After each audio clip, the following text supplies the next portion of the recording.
Hello, guys, and welcome back to Comic Watch. Wow, it feels like it's been forever since I've done this. So, what way to welcome back Comic Watch is we're going to go over the first issue of the Fantastic Four. I'm so happy they're back because they've been gone since 2015? Since Secret Wars? Because at the end of Secret Wars, basically, I might do a whole video on Secret Wars at some point, too. I have my list of comic book storylines to talk about.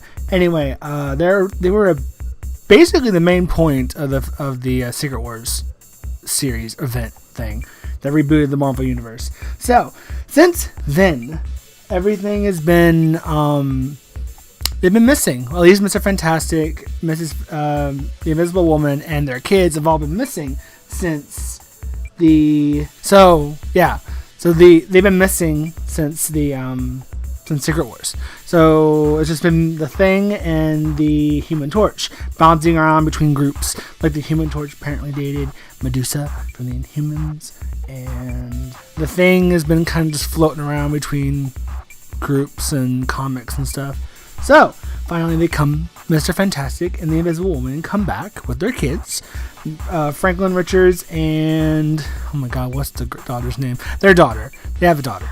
Yeah, they have a daughter. So, the comic starts off basically with the Thing and his soon-to-be, or now fiance, walking around town, and they're kind of just enjoying stuff, and you see the Human Torch with one of his good friends at a baseball game, and then someone sets off the Fantastic Four's signal, thinking, oh, Mr. Fantastic and the Invisible Woman are back.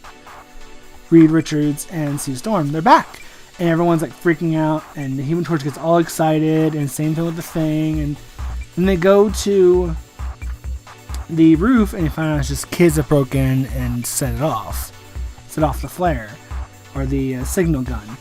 And stuff just, you could tell they miss them deep. It's basically an issue about how the Thing and the Human Torch really miss Reed and Sue, and it's just them going through the troubles of how the kids shouldn't have done that, and how the Thing also hired Jennifer Walters to represent the kids in court, and drop the charges on top of that.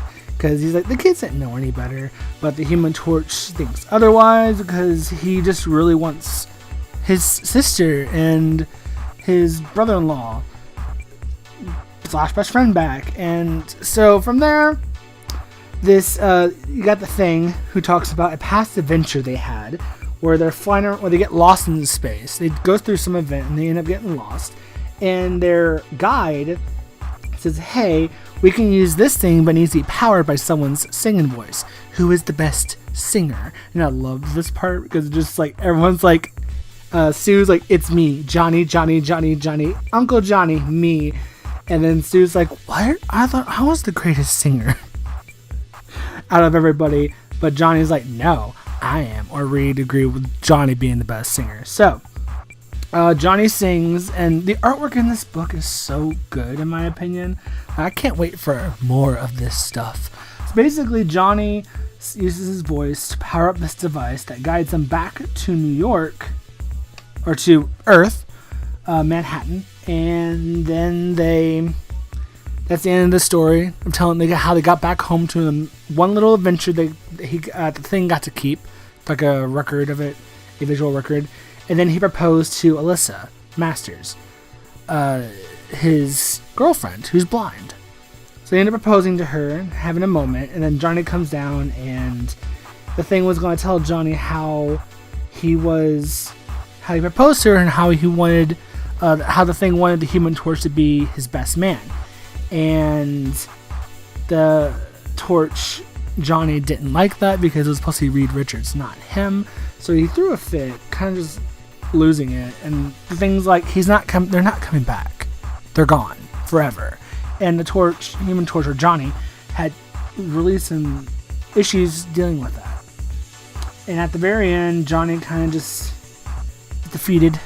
He kind of accepts that they're gone in a way. And at the very end, it shows Reed and Sue up in space, and I think they're on the moon.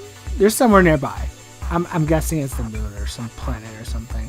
They're nearby, and Reed has this device, so he powers it up, and the sky lights up with blue and purple, which I love the coloring, like straight up. I love it.